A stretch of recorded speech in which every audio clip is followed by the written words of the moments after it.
what's going on, guys? Kalamazi here, and this is going to be my 9.1 Demonology Warlock DPS guide for Sanctum Domination and Season 2 of Mythic Plus. In it, we're going to be covering talents, new builds, changes, Soulbinds, Covenants, Conduits, Legendaries, rotations, and basically anything else you can possibly think of relevancy for Demonology going into next patch. Now, if you guys see any weak auras, profiles, or add-ons you indeed would like to grab here, you can swing by my Twitch or hop on my Discord. There's links to both down below. They are for free for you guys in there. In addition to this guide, I've also made a 9.1 Warlock Sanctum Domination spreadsheet, which I will also have a link to in the video description if you're interested in checking that out. Now, before we jump into it, I want to give a huge shout out to all my patrons. Thank you all so much for the support. I really, truly do appreciate it. If you guys are interested in supporting potentially on Patreon, I'll have a link at the end of the video as well in the video description. With all that being said, let's get into it. Demonology is looking good in 9.1. So let's start off with the single target build. Getting into the changes and talents for Demonology in 9.1, there have really only been two changes to demo from 9.0. One is small and one is actually pretty substantial. Smaller one is to Soul Strike. Now, a couple PTR builds ago, they buffed the actual damage modifier of Soul Strike by about 50%, I believe. However, I heard later on that was just a tooltip correction, and a build later they nerfed it. So TLDR on that, it didn't change much. Soul Strike still sucks. Sorry. The bigger change, from the shadows, Dreadbite causes the target to take 20% additional Shadow Flame damage from you for the next 12 seconds. This change is very similar to the Haunt, Shadow's Embrace, and Eradication changes for Destro and Affliction. This now increases the damage, your Tyrant's Demon Fire damage, because that is Shadow Flame damage. It previously did not. Tyrant damage, Demon Fire, Demonic Consumption. Now, we're getting a bit ahead of ourselves here, but this is one of the key builds that was played in Mythic Plus for a lot of 9.0. And the big issue with this build was that it was lacking in single target, because you had no Grimoire, you had no Vile Fiend. Even playing Decon gave you some, but nowhere near the power level of playing the single target build. FTS, the change to FTS changes that now, because you can have a decent uptime on this, potentially a permanent, or I guess 100% uptime during your Tyrant, depending on procs. 20% more Demon Fire damage when your Tyrant is 30% of your damage is very, very impactful. But let's talk about single target talents first here.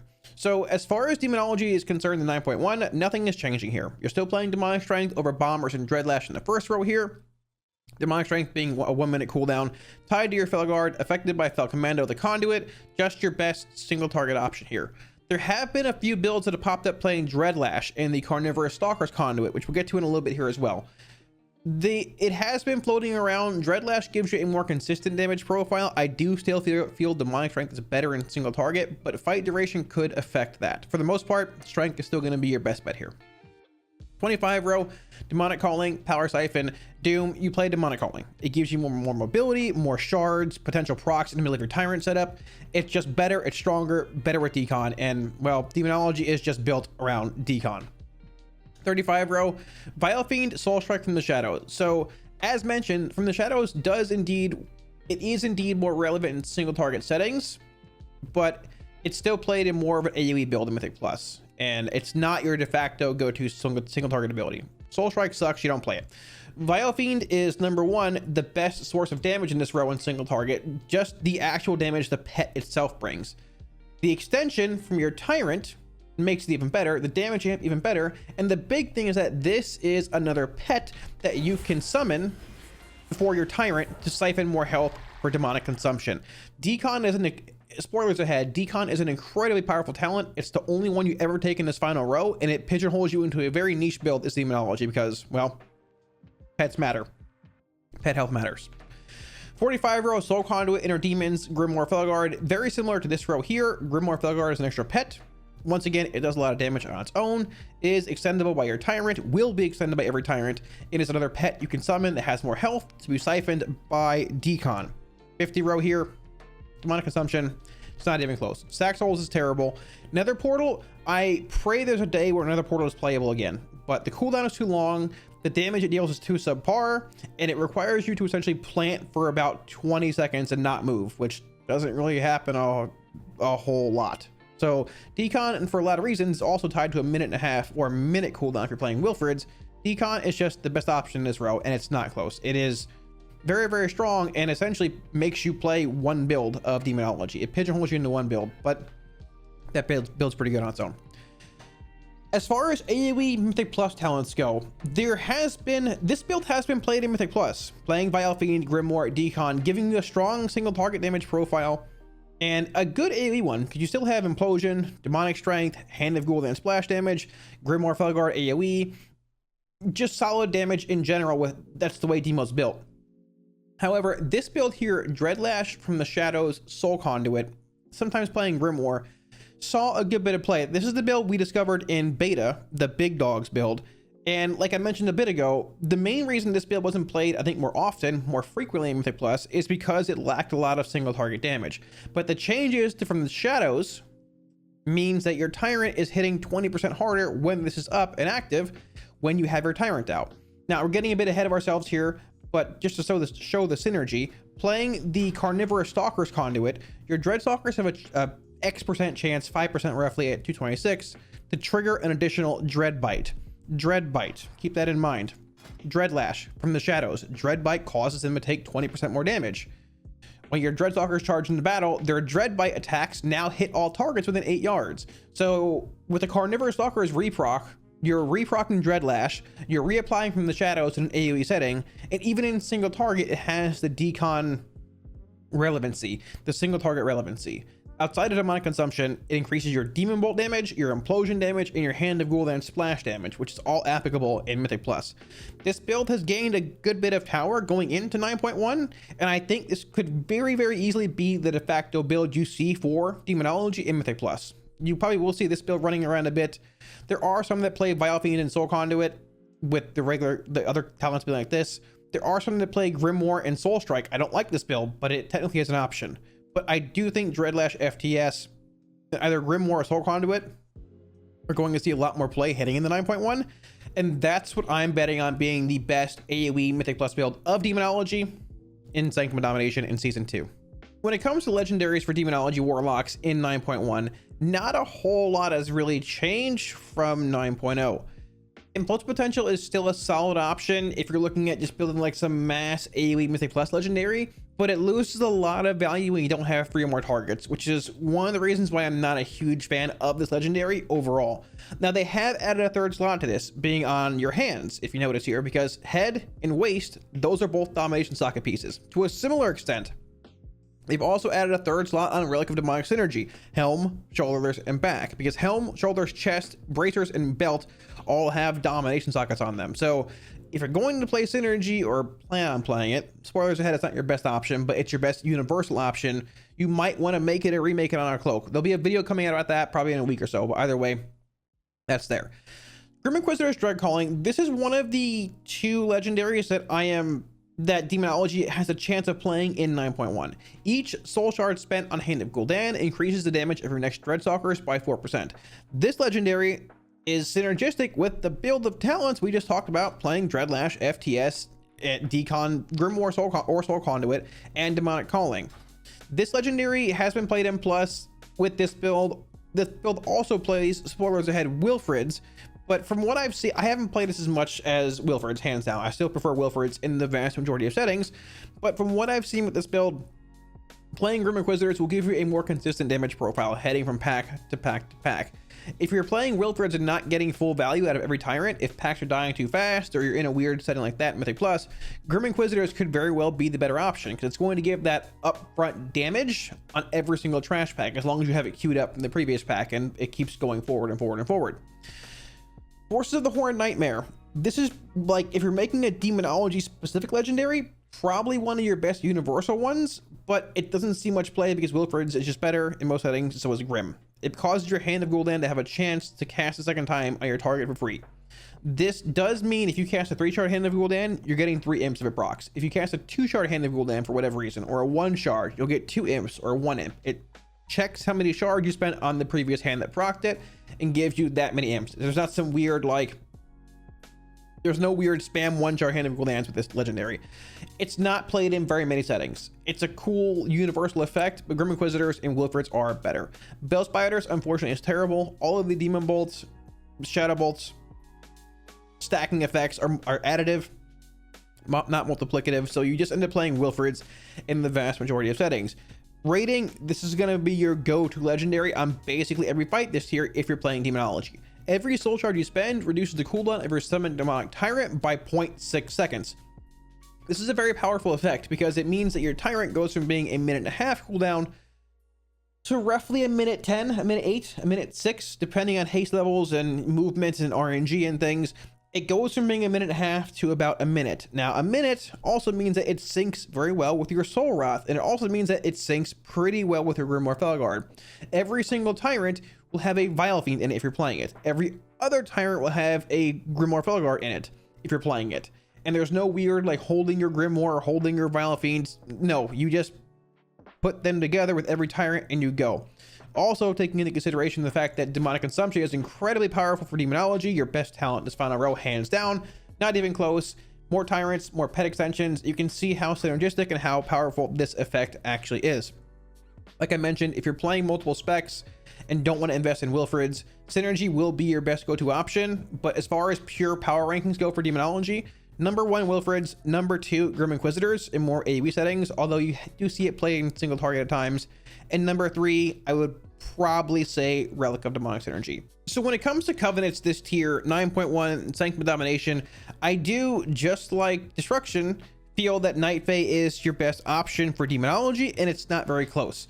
There are some people who have asked questions about why is Necrolord not BIS for Demonology. I don't think Necrolord has ever been BIS for Demonology. The fact of the matter is that even if Necrolord was a tiny bit better in pure single target, Night Fae would be very, very close in single target, and also has the 2 target, 3 target, 4 target applications with Soul Rot, with Grove Invigoration, which we'll talk about in a minute here, with Nia, with syncing very well with your Tyrant, and the stamina scaling effects that Demonology has. Grove Invigoration gives you more health, which means your pets get more health, which means your Tyrant siphons more health. Now, I want to make this very clear. If you guys aren't playing in like a World First guild or a Hall of Fame guild or a guild that has a common goal in mind and you're striving to reach as a guild, if your guild doesn't care what Covenant you play, you shouldn't care either. If you don't care about min-maxing DPS, play whatever Covenant you want. Night Fae is the best Covenant damage-wise. But if you don't want to play Fairies and play Necrolord or Venthyr or Kyrian, go for it. I will start off talking about Night Fae first here, but I will also talk a little bit about what I expect to be the best Soulbind for Venthyr, Kyrian, and Necrolord. So, starting things off with Night Fae Soulbinds. You've got Nia, you've got Dreamweaver, and you've got Corrine. Nia is going to be your best bet, similar to Destruction and Affliction. Nia is just incredibly good. The thing is, even if you're not playing Nia for whatever reason, Dreamweaver is a solid second option. Field of Blossoms is indeed very strong, and you get 3 potency conduits on top of that. With Field, with Dream Delver, she's a solid second option. Corrine is a bit of a drop-off. Demo can't, at times Demo can, but similar to Destro, more often than not, you can't make very good use of First Strike while Hunt Tactics in a single target kind of setting. If you're in Mythic Plus, there's times you can like proc this early, launch your dogs into a big implosion. Demonology, as far as Mythic or rating, is built for single target. You can have a large AoE profile on Plus, but even with that being said, Nia has a lot of synergy and just consistency with that AoE in these Mythic Plus settings as well. With that being said, the main reason why Nia I feel is so strong is due to Grove Invigoration. Healing or dealing damage has a chance to grant you a stack of redirected anima.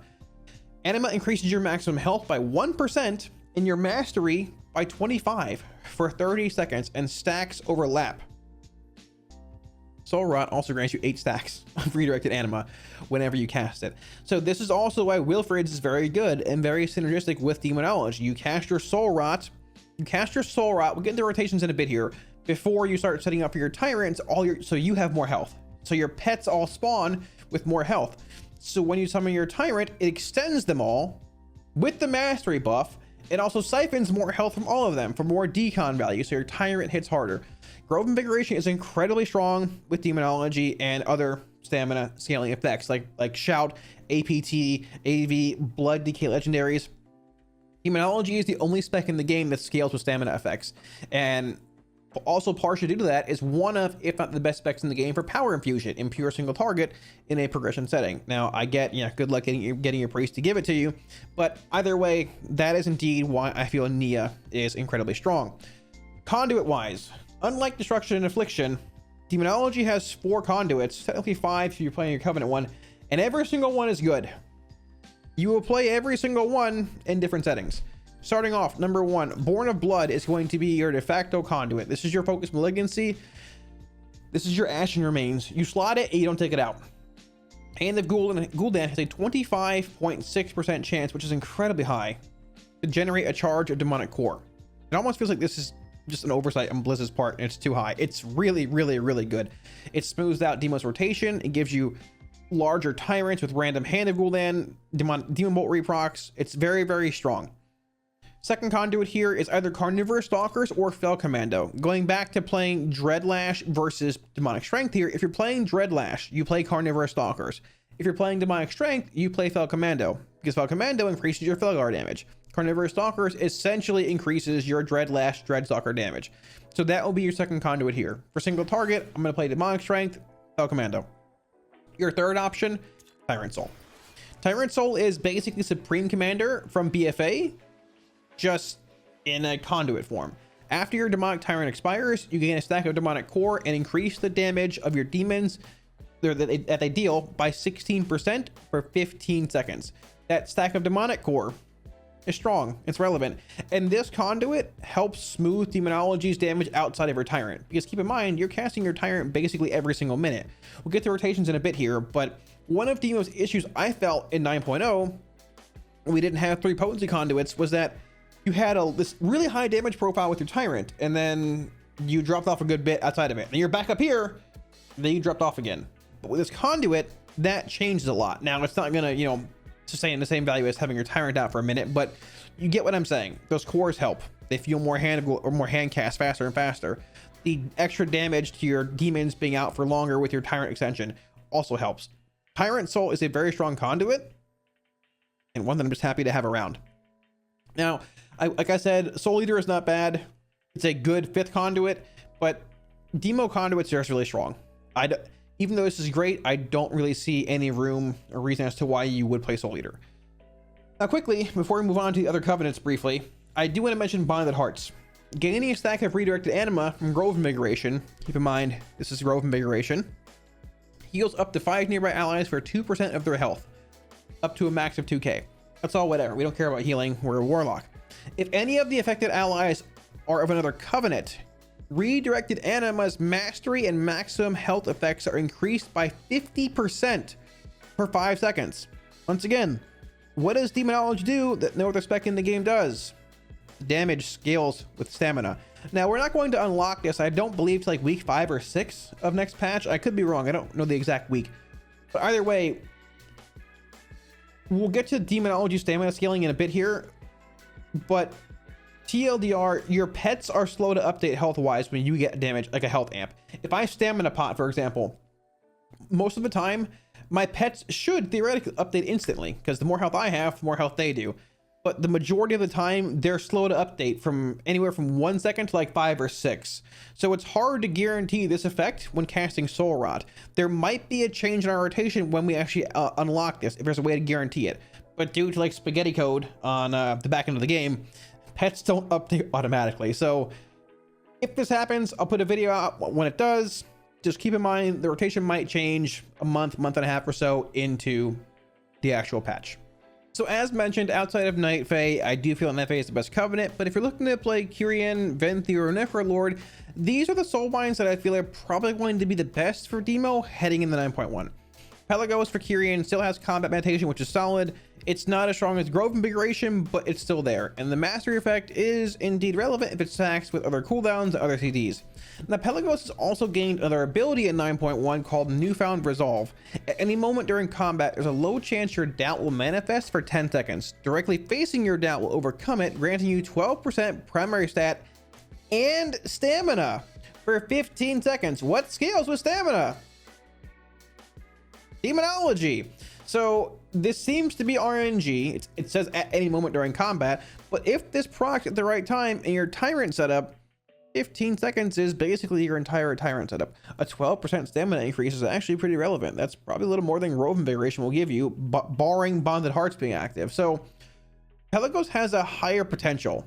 There's a bit of RNG involved in it, but it's already not a terrible Soulbind. It's already fine for playing Demonology. So once again, getting your third potency conduit here. From what I've seen, every new Soulbinds potency conduit unlocks the first week of the patch, 43, 42, 41. So you should get them all week 1 of 9.1.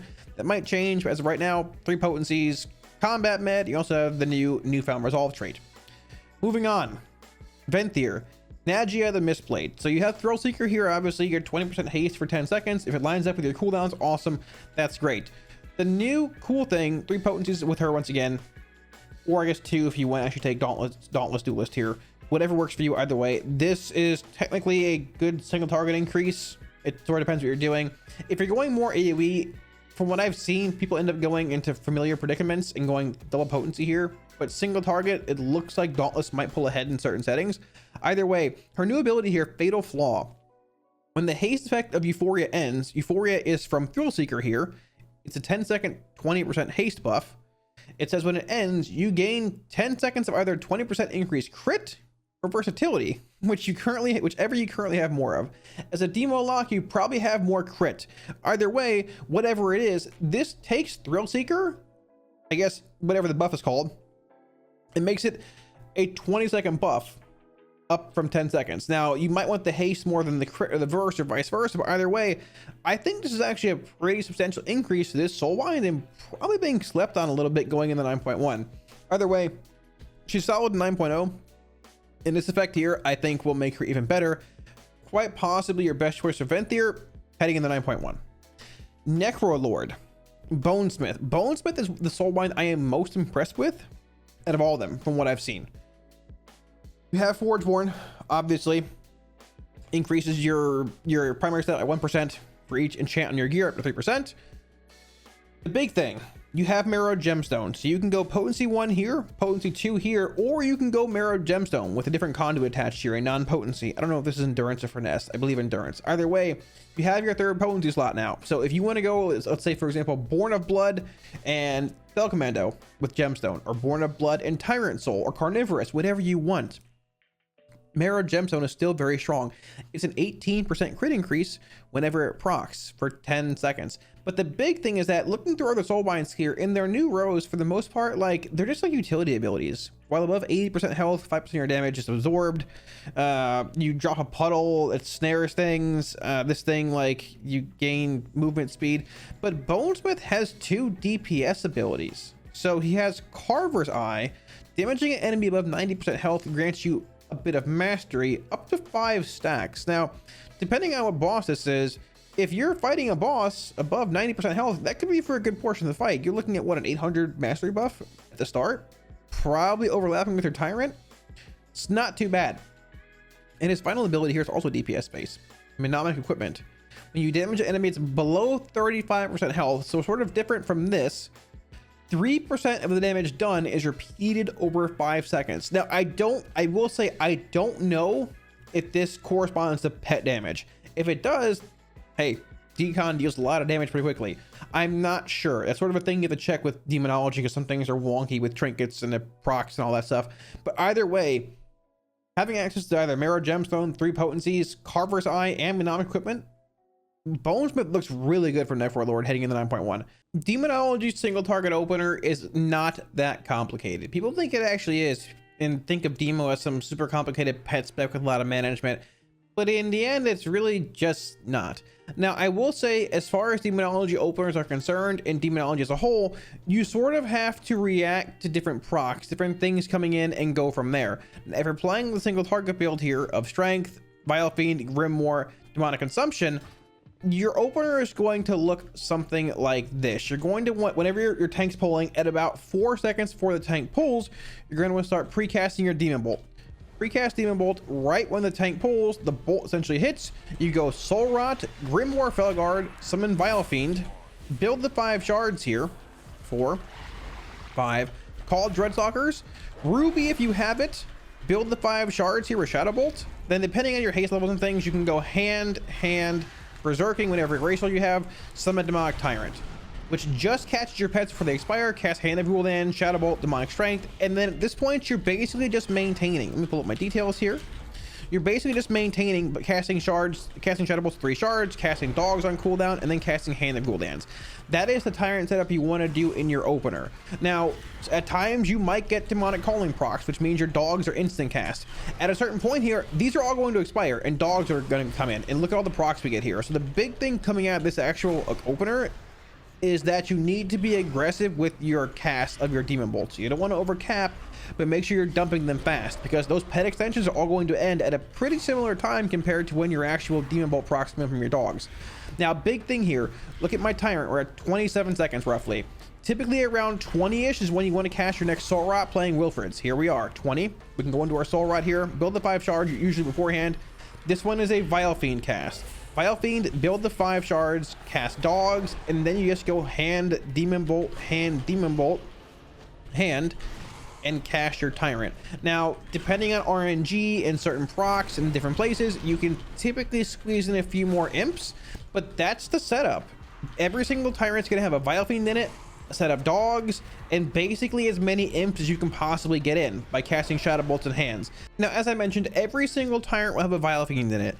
Every other Tyrant, being basically your first Tyrant and your third Tyrant, your 5th Tyrant, all of that, will have your Vile Fiend and your actual Grimoire in it. Now, things are pretty similar when you're in combat, but also a little different. So the best example I can give is you just do it. Now, you're not always going to get this exact Tyrant setup in combat with your Grimoire, but at times, if you get the right procs, you can squeeze 11 imps into it with your Dreadstalker procs, or with your Dreadstalkers, with your Grimoire, with your Vile Fiend. More often than not, I don't actually get it due to mechanics or random procs, whatever is happening, but at times I do. Perfect. I had to implode there to catch these stacks. So let's just say we're in combat, right? We're gonna get 2 more coming in here. It's fine. Let's say we're in combat. We have like 20-ish seconds on our Tyrant here. The setup is going to be Soul Rot, Grimoire, Vile Fiend, bolt the 5 shards, launch your dogs. Now, a Ruby here, hand, bolt, bolt, then hand, Tyrant. That's gonna be super close here, but if you're fast enough, I lost my dogs there. If you're fast enough and with enough haste, you can catch that dog set, and you just strength here and go into our normal CDs. I'm a little lower on haste here than I normally am because we're not playing our optimal demo gear, but you can have 11 imps in your Tyrant in addition to your Grimoire, your Vile Fiend, and your dog set. And that is like the high-end, like, I don't know, Exodia, whatever you want to call it, Tyrant, the biggest one you can get. A Grimoire Vile Fiend, or Grimoire Felguard, a Vile Fiend, a set of dogs, and 11 imps. Now, like I said, more often than not, I don't actually have time to build for that. You can see how incredibly tight it is getting that off in combat. When you have to get 4 procs of Demonic Core, you have to have a Demonic Calling proc, and basically a chance to sit still and cast in a perfect succession without any kind of mechanics coming at you. Now, once again, at lower haste levels, it's a bit tougher to do. I think I'm at like 29, 30-ish% haste, basically DR on haste on retail, but this is not my exact demo set, so it's very, very tight trying to do that there.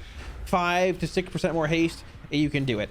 That's definitely an option, but usually I just go for like Grimoire, Vile Fiend, dogs, and 9 imps. It's a safer play, might be a little less powerful, but it's much safer. And for somebody that has lower haste, that is what I would recommend as far as like in combat, big Grimoire, Vile Fiend setup goes. Now, I do also want to show you guys the AoE rotation as far as Demonology is concerned.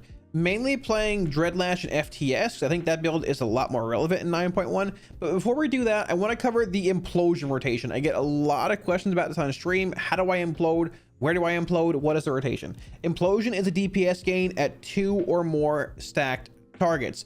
Now, depending on remaining imp energy, it will deal less damage to your main target when you implode based off of the remaining imp energy that they have, but it deals full damage to every other surrounding mob. Either way, so the Implosion Rotation goes like this. Let's just cast our dogs, for example, here. Say we're in Combat Mythic Plus. If you don't have any Demonic Core procs, as far as imploding goes, you would just simply build the 5 shards, then go 5 shards, Hand of Gul'dan, Shadow Bolt, Hand of Gul'dan, fill with a spell like a Shadow Bolt or whatever for the imps to spawn, and implode. That is your 6 imp implosion. That is your smaller implosion, but it still works. Now, if you have 2 or more stacks of Demonic Core, which are instant cast demon bolts, you can build the 5 shards and go hand, bolt, 1 final hand, then wait a second, cast your dogs, do whatever else, and then implode. That is your 9 imp implosion, and that is the implosion cycling that you follow the vast majority of the time in Mythic Plus. At times you'll have like a tyrant at the end of the pack, and you'll have like 15-20 imps active because it extended them all. At that point, have fun, go implode them all. But a 6 imp implosion or a 9 imp implosion are what you follow the vast majority of the time in Mythic Plus when you have the actual implosion rotation being relevant, which is at 2 or more stack targets. So as far as the Dreadlash FTS, whether you're playing Grimoire or Soul Conduit build goes here, the opener is very similar with your Tyrant, and implosion cycles are very similar as well. But the big thing is you want to cast your Called Dreadstalkers before you implode as much as humanly possible, basically at all costs, because once again, having the FTS effect being AoE, they hit 2 here because I didn't hit the middle one, by the way. Having this effect up on your target increases your implosion damage by 20%. It is very strong. It is very relevant. So like I said, as far as your normal opener goes in trash packs and plus, you won't have Vile Fiend. Some people opt for Soul Conduit over Grimoire. Personally, I like Grimoire a little more. I think it offers a bit more single target damage, also relevant, like larger 2-minute cooldown damage. But the thing, Fellstorms, it comes out in cleaves, and it is more health for your Tyrant with Decon, extendable with your Tyrant. I think it's just a very strong option. Either way, depending on your build you're playing, you might not always have time to cast a Demon Bolt, but if you're heading from one pack to the next, you can be sitting at 4 or 5-ish shards or carry over some Demonic Core procs. So I don't think it's that hard to actually get to 5 shards quickly in Mythic Plus. So let's say for whatever reason, you have no pets out barring your Felguard, but you're heading to the next pack at 5 shards, right? You have a core proc, whatever. So you end up going into that pack. Let's say you're at 5 shards. You start off with your Soul Rot, and you would go Grimoire. You would build the 5 and go Dreadstalkers, Ruby, build the 5, Shadowbolt, Shadowbolt, Hand. You can Shadowbolt probably once again here, maybe twice depending on your remaining duration. I'm going to do one more Hand here, Racial, and then Tyrant. Now at this point, I did not get a Carnivorous Stalker's reproc to like reapply FTS, but my Tyrant has extended all my imps here. So I'm going to build the 5 shards, launch my dogs here, and then go Shadowbolt, Shadowbolt. We can go Shadowbolt, Hand, Shadowbolt, Hand, and basically implode all the imps. Bam, there you go. That covers with FTS. You're covered for the implosion damage, and that is more or less what you want to do in like an AoE setting in Mythic Plus. Now, if the pack dies too fast and you don't get a chance to implode, you can carry all those imps to the next pack, because imps' life outside of combat was extended from like 12 seconds to like 40 in early 9.0. So if that pack dies, all your imps will follow you around for a while. You can move to the next pack with a whole army behind you after your Tyrant extension ends, and then go to the next pack, just cast your dogs, have it AoE FTS, and implode. And bam, you can burst to 30, 40, 50, 60k as Demonology, which is pretty insane. And it's a pretty, it gives you a really high potential like snap burst DPS profile with Demo. And outside of that, it's really just following the same implosion rotation we talked about before. Either building to 5 shards with 2 Demon Bolt procs and casting Hand, Bolt, Hand, Bolt, Hand, then imploding. Or if you don't have any procs, just going 5 shards, Hand, Shadowbolt, Hand, and that's basically it. We have procs here, so, I mean, but you know, all you really want is to have your FTS buff up whenever you're imploding, because that 20% increase to your overall implosion damage is incredibly strong. And once again, keep in mind, if you're playing the Carnivorous Stalker's Conduit, there's a chance for that to reproc in combat. It's not going to happen here because I'm recording, but it can, and it actually has a pretty high chance to do it. It's 4.8% per, I guess, melee attack to reproc it, but you have 2 Dreadstalkers, and they melee multiple times, and the higher haste you have, the more chances, the more, I guess, melee attacks they actually do. So Carnivorous Stalkers procs more than you might think. Once again, it's not going to proc here because I have no shot because I'm recording. Oh, actually right there. There's your reproc. Perfect. There you go. And as we mentioned as well, if you end up casting your Tyrant, going into all the setup here, we're at 4 shards, casting our dogs, building back here to 5, then it's going Hand, Bolt, Hand, and just launching your normal Tyrant. We can probably Ruby here because we're a little late. If you hope for your Carnivorous reprocs, like we got here, I believe. Maybe we did, maybe we didn't. You can get a reproc and have it cover your entire Tyrant. If you don't, you want to be sure to launch your dogs the second you can, like now, because it'll still cover a cast or 2 on your Tyrant. But with good Carnivorous reprocs, it'll cover an entire Tyrant, making it hit like an actual truck. That's the gist of the Demonology AoE. That's basically what this build does. If you play Soul Conduit over Grimoire, it gives you a bit more RNG, some more imp cast, larger implosions, but a smaller single target slash on-demand CD burst profile. In the end, both Soul Conduit and Grimoire are fine. I prefer Grimoire a bit more. Whatever you'd like. And I think that should about cover it. Thanks for watching, guys. Hopefully this answered any of the questions you might have had about Demonology heading into 9.1 Season 2 of Mythic Plus and Sanctum of Domination. Now, I do think Demonology is in a really good spot on its own this tier, just based on the power that it brings without any kind of weird gimmicky interactions. Yes, there is some weird stamina scaling with this version of Demonology, but it's not good due to like something incredibly OP, like when they buffed explosive potential or some weird haste double dipping interactions. Demonology is just good in single target. I think you're going to play it on the Terragru, guarding the first ones, maybe a fight like Remnant of Ner'zhul, depending on how relevant the cleave is. But there's definitely potential this tier if you want to min-max certain fights, playing Destro or Demo, because let's be real here. At this point, we're probably not playing AF. But with that being said, AF single target is so bad, they might see it after Heroic Week and buff it. So we'll see. But either way, Demo's in a pretty good spot. Great Soulbinds. Every single conduit they have is good. Fel Commando, Born of Blood, Tyrant, Soul, and Carnivorous Stalkers, all very, very good. Wilfred's your best legendary still, with the potential for Grim Inquisitors being solid as well. Necro, Venthyr, and Kyrian also have good options for Soulbinds, and the single target rotation really hasn't changed a whole lot. And the AoE build got even better. And. So yeah. Thanks for watching, guys. Any weak auras, profiles, or add-ons you see here, you can grab for free off my Twitch. If you want to swing by, hang out, ask any questions anytime, feel free to do so. If you have any questions and don't want to do that, also feel free to drop them in the comment section here, and I will indeed be sure to get back to you. Once again, a huge shout out to all my patrons. Thank you guys so much for support. If you guys are interested in looking at supporting potentially, there will be a link somewhere up here, I believe, if you want to check it out. Thanks again, and I'll catch you guys all again soon on stream. Peace.